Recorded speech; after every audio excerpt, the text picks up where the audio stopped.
Welcome to Man Does Tech, where I solve the problems you didn't even know you had. In this video, I will explain how to use a time app on your mobile device. First, download your preferred time tracking app from your phone's app store. Once installed, you can easily start a new timer with just one tap to track your current activity. If you forget to start a timer, most apps allow you to manually add time entries for tasks you have already completed, ensuring all your hours are accounted for.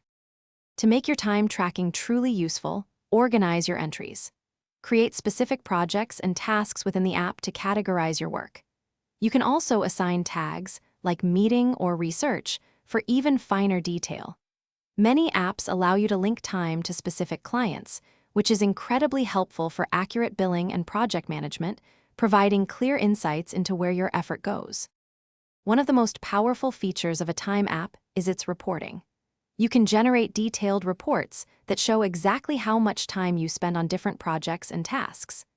These reports help you analyze your productivity patterns, identifying your most efficient hours or areas where you might be spending too much time. Regularly reviewing these summaries ensures your time allocation is accurate and optimized. To maximize your app's potential, consider using advanced features.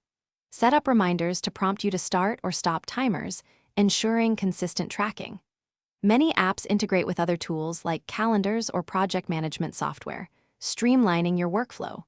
Some even offer built-in Pomodoro timers, encouraging focused work in 25-minute bursts with short breaks, helping you maintain concentration and boost overall productivity.